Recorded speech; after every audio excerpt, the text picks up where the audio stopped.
మన తండ్రి అయిన దేవునికి సమస్త మహిమ ఘనత ప్రభావములు కలుగునుగాక. మన ప్రభువును రక్షకుడునైన యేసుక్రీస్తు వారి అతి పరిశుద్ధమైన నామంలో ప్రియమైన దేవుని బిడ్డలందరికీ హృదయపూర్వకమైన ప్రేమ వందనములు తెలియజేసుకుంటున్నాను. దేవుని పరిశుద్ధ గ్రంథంలో నుండి ఆదికాండము 24వ అధ్యాయమును మనం ధ్యానం చేద్దాం. 24వ అధ్యాయములో మొదటి 2 వచనములను చదువుకుందాం. అబ్రాహాము బహుకాలము గడిచిన వృద్ధుడై ఉండెను. అన్ని విషయములలోనూ యెహోవా అబ్రాహామును ఆశీర్వదించెను. అప్పుడు అబ్రాహాము తనకు కలిగిన సమస్తమును ఏలుచుండిన తన ఇంటి పెద్ద దాసునితో, నీ చెయ్యి నా తొడ క్రింద పెట్టుము. దేవుడు ఈ కొద్ది మాటలను మన కొరకు దీవించునుగాక. ప్రభునందు ప్రియమైన సహోదర సహోదరులారా, ఆదికాండం 24వ అధ్యాయంలో ఇస్సాకు యొక్క వివాహమును గురించి మనం చూస్తాం. ఆదికాండం 21వ అధ్యాయంలో విందు గురించి చూస్తాం. ఇస్సాకు పుట్టిన సందర్భంలో అబ్రహాము గొప్ప విందు చేయించాడు. ఆదికాండం 22వ అధ్యాయంలో ఇస్సాకు విధేయతను మనం చూస్తాం. ఆదికాండం 23వ అధ్యాయంలో ఇస్సాకు విచారమును మనం చూస్తాం. ఆదికాండం 24వ అధ్యాయంలో ఇస్సాకు వివాహమును గురించి మనం చూస్తాం. ఆదికాండం 25వ అధ్యాయంలో ఇస్సాకు విజ్ఞాపన గురించి మనం చూస్తాం. అయితే 24వ అధ్యాయంలో ఇస్సాకు యొక్క వివాహమును గురించి మనం ధ్యానం చేస్తున్నప్పుడు అది అన్ని విషయములలో ఘనమైనదిగా దేవుడు దాన్ని ఏర్పాటు చేశాడని సంపూర్ణంగా మనం నమ్మగలం. ఒక దేవుని చిత్తానుసారమైన వివాహము ఎలా ఉంటుంది అనేదానికి ఇస్సాకు యొక్క వివాహము ఒక చక్కటి దృష్టాంతం.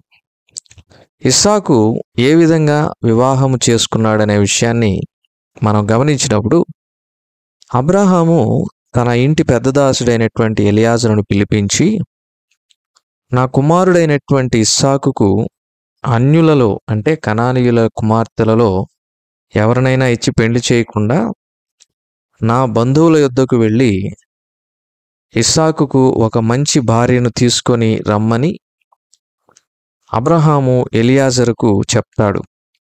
ఆ మంచి బాధ్యతను అబ్రహాము ఎలియాజరుకు అప్పగించినప్పుడు ఎలియాజరు ఆ బాధ్యతను 100% విజయవంతంగా నిర్వర్తిస్తాడు. అయితే అతడు ఆ పనిని సంపూర్తి చేసినటువంటి విధానం మనకందరికీ మాదిరి. ఎలియాజరు ఒక పని చేశాడు. ఆ పని ఏంటంటే చూడండి, 24వ అధ్యాయం 12వ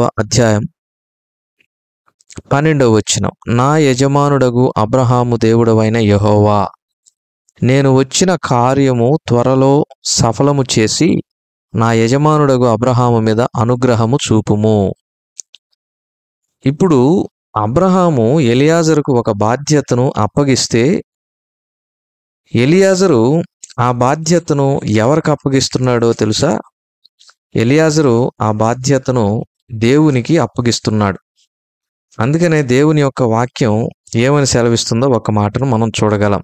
సామెతల గ్రంథం 16:3, నీ పనుల భారము యెహోవా మీద నుంచుము, అప్పుడు నీ ఉద్దేశ్యములు సఫలమగును. ఇది చాలా శ్రేష్టమైనటువంటి మాట.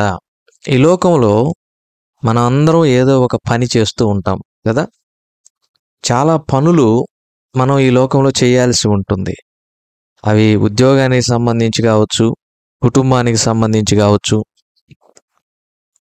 సొంత ఇంటి నిర్మాణం కావచ్చు, ఏదైనా ఒక పని, వ్యవసాయం కావచ్చు, వ్యాపారం కావచ్చు. ఈ పనులు ప్రతి మానవునికి భారాన్ని తీసుకొని వస్తుంటాయి, బాధ్యతను తీసుకొని వస్తుంటాయి. ఈ పనులను భారముతోనూ బాధ్యతతోనూ చెయ్యాలి. అలాగైతే ప్రభునందు ప్రియమైన వారలారా, భారముతో బాధ్యతతో చేసేటటువంటి ఈ పనులను మనం సఫలం చెయ్యాలి అంటే, విజయవంతంగా పూర్తి చేయాలంటే, ఆ భారమును ఎత్తి దేవుని చేతికి మనం అప్పగించాలి. ఆ బాధ్యతను, ఆ భారమును దేవుని చేతిలో మనం పెట్టాలి. అందుకనే దేవుని వాక్యం ఏం చెబుతుందంటే, నీ పనుల భారము యెహోవా మీద నుంచుము, అప్పుడు నీ ఉద్దేశములు సఫలమగును. నువ్వు దేని కొరకైతే ఆ పని చేస్తున్నావో ఆ ఉద్దేశము సఫలమవ్వాలంటే ఆ పని భారం దేవుని చేతికి అప్పగించాలి. 1 పేతురు 5:7 మీరు చూస్తే, ఆయన మిమ్మును గూర్చి చింతించుచున్నాడు గనుక మీ చింత యావత్తు ఆయన మీద వేయుడి అనే మాటను మనం చూడగలం. 1 పేతురు 5:7 ఆయన మిమ్మును గూర్చి చింతించుచున్నాడు గనుక మీ చింత యావత్తు ఆయన మీద వేయుడి. ఎలియాజరుకు ఈ మాటలను మనం ఒకసారి ఆపాదిస్తే, ఎలియాజరు మీద ఉన్నటువంటి బాధ్యత చాలా బరువైనటువంటి బాధ్యత. ఎందుకంటే అబ్రహాము ఒక సాధారణమైనటువంటి వ్యక్తి కాదు. ఆస్తిలో మహారాజు లాంటి వాడు. విశ్వాసంలో అతడు విశ్వాసులకు తండ్రిగా మనం చూస్తున్నాం. ఆస్తిలో మహారాజు, ఆత్మీయతలో ఒక శిఖరం లాంటి వాడు. అలాంటి అబ్రహాము యొక్క కుమారుడైన ఇస్సాకుకు భార్యను చూడాలంటే అది ఎంత గొప్ప బాధ్యత అండి. ఏమైనా తేడా వస్తే అబ్రహాము అంతటి వ్యక్తి ఎలాంటి ఇబ్బంది ఎదుర్కొంటాడో ఒకసారి ఆలోచన చేయండి. మనం చూస్తుంటాం కొంతమంది పరువు విషయంలో, ఆత్మాభిమానం విషయంలో, కుటుంబ గౌరవం విషయంలో మరి ఎలా ఉంటారంటే తలైనా తాకట్టు పెట్టే విధంగా ఉంటారు. అబ్రహాము వంటి వ్యక్తికి ఉన్నటువంటి ఏకైక కుమారుడు ఇస్సాకు వివాహ విషయంలో ఎన్నో కలలుండి ఉంటాయి, ఎన్నో కోరికలు కూడా ఉండి ఉంటాయి. అందుకనే కనానీయుల కుమార్తెలలో ఒక దానిని అబ్రహాము తనకు కోడలుగా తెచ్చుకోవటానికి ఇష్టపడలేదు. మరి ఈ బాధ్యతను నేరుగా ఎలియాజర్కి ఇస్తే ఎలియాజరు మీద ఎంత ఒత్తిడి ఉంటుందో చూడండి.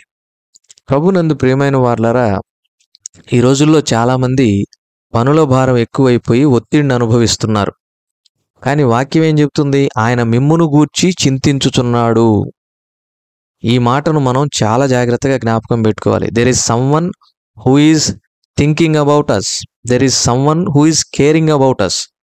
మనల్ని గురించి ఒకరు ఆలోచిస్తున్నారు, ఒకరు చింతిస్తున్నారు. మన పనుల భారమును బట్టి చింతించేవారున్నారు, మన భారమును పంచుకునేవారున్నారు. ఎవరండి వారు? మనుషులా? కాదు, సాక్షాత్తు దేవుడే. కాబట్టి మన చింత యావత్తు ఆయన మీద వేయటం మనం అలవాటు చేసుకోవాలి. ఎలియాజరు తనకు అప్పగించబడిన బాధ్యతను దేవుని చేతుల్లో పెట్టాడు.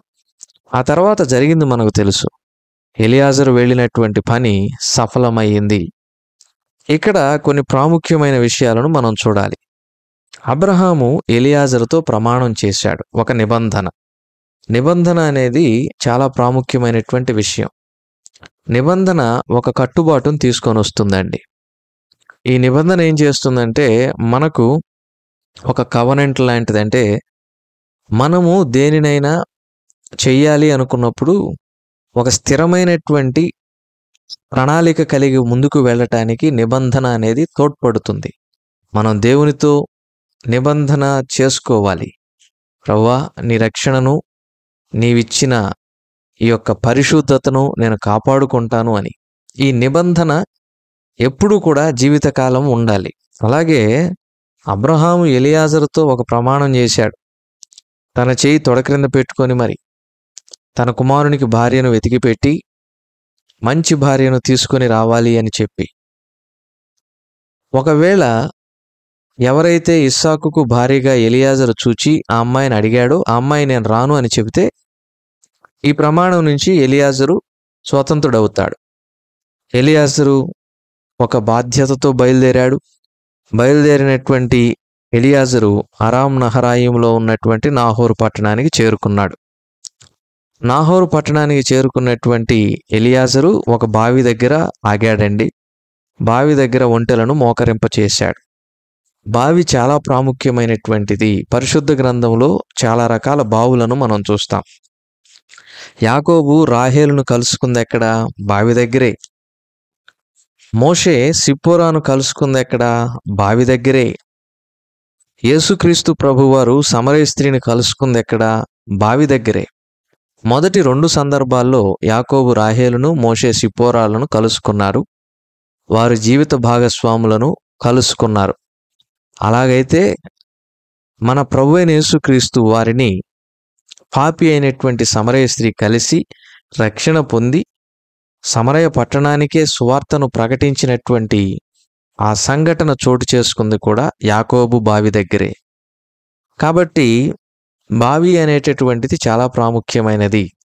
బావి దగ్గర మోకాళ్ళున్నాయి, ఒంటెలు. విశ్వాసికి మోకాళ్ళ జీవితం ఎంతో అవసరం, అంటే ప్రార్థనా జీవితం. మన ఉద్దేశములు సఫలమవ్వాలంటే మన చింత ఆయన మీద మోపాలి. మన చింత యావత్తు విజ్ఞాపన రూపంలో, ప్రార్థన రూపంలో ఆయన మీద మోపాలనే విషయాన్ని ఈ సందర్భంలో మనం తెలుసుకుంటున్నాం. ఆ తర్వాత సాగి వెళ్ళినప్పుడు ఈ వాక్య భాగంలో కొన్ని విషయాలు ఉంటాయి. ఒంటెలను మోకరింప చేసిన తర్వాత ఎలియాజరు దేవునికి ప్రార్థన చేశాడు. దేవునికి ప్రార్థన చేసిన తర్వాత అక్కడ దేవునికి ఒక విషయాన్ని చెప్తున్నాడు, ఒక సూచన చూపిస్తున్నాడు. ప్రభువా, ఎవరైతే ఇక్కడ ఉన్నటువంటి కుమార్తెలలో ఒకరు వచ్చి బావి దిగి, అంటే బావిలోనికి దిగి వెళ్ళి బిందెతో నీళ్లు తీసుకొని వచ్చి నాకు మాత్రమే కాకుండా ఒంటెలకు కూడా నీళ్లు చేది పోస్తుందో ఆమె ఇస్సాకుకు కాబోయేటటువంటి భార్య అనుకున్నాడు. అప్పుడు రిబ్కా వచ్చింది, లోపలికి దిగి వెళ్ళి ఎలియాజరు దేని కొరకైతే ప్రార్థించాడో అదేవిధంగా రిబ్కా చేసింది. రిబ్కాను గురించి ప్రభు చిత్తం అయితే మనం రేపు ధ్యానం చేద్దాం. కానీ ఈరోజు ఎలియాజరుకు ఉన్నటువంటి కొన్ని ప్రత్యేకతలను జ్ఞాపకం చేసుకుందాం. ఒకటి, ఎలియాజరు తన యొక్క చింత యావత్తును కూడా దేవుని మీద ఉంచాడు. కాబట్టి తన కార్యము సఫలమైంది. తన పనుల భారం దేవునికి అప్పగించాడు. కాబట్టి తన ఉద్దేశ్యములు సఫలమయ్యాయి. రెండవది, ఎలియాజరు బావి దగ్గర ఉన్నాడు. బావికి చాలా ఆత్మీయమైనటువంటి అర్థాలు ఉన్నాయి. రక్షణాధారమైనటువంటి బావులలో నుండి నీళ్లు చేదుకొనుడి అని దేవుని వాక్యం సెలవిస్తుంది. బావిలో ఉన్నటువంటి నీరు వాక్యానికి గుర్తు. ప్రభునందు ప్రియమైన వారులారా, విశ్వాసి వాక్యం దగ్గర స్థిరుడై ఉండాలి, వాక్యమునొద్ద నిలిచి ఉండాలి. ఆ తర్వాత బావి దగ్గర యాకోబు రాహేలును కలుసుకున్నాడని, మోషే సిప్పోరాను కలుసుకున్నాడని, పరిశుద్ధుడైన ప్రభువును పాపి అయిన సమరయ స్త్రీ కలిసిందనే విషయాన్ని మనం చూస్తూ ఉన్నాం. ఆ తర్వాత బావి దగ్గర ఒంటెలను మోకరింపజేశాడు. విశ్వాసికి విజ్ఞాపన ప్రార్థనా జీవితం ఎంతో అవసరమనే విషయాన్ని కూడా మనం చూస్తూ ఉన్నాం. అలాగైతే ప్రభునందు ప్రియమైన సహోదర సహోదరులారా, ఆ తరువాత ఒంటెలను మోకరింపచేసి ఎలియాజరు దేవునికి విజ్ఞాపన చేశాడు, దేవునికి ప్రార్థన చేశాడు. ఇది చాలా ప్రాముఖ్యమైనటువంటి విషయం. కాబట్టి మనం దేవునికి నిత్యము మొరపెట్టే వారంగా, ప్రార్థించే వారంగా ఉండాలని ఈ సమయంలో దేవుని వాక్యం ద్వారా తెలుసుకుంటూ ఉన్నాం.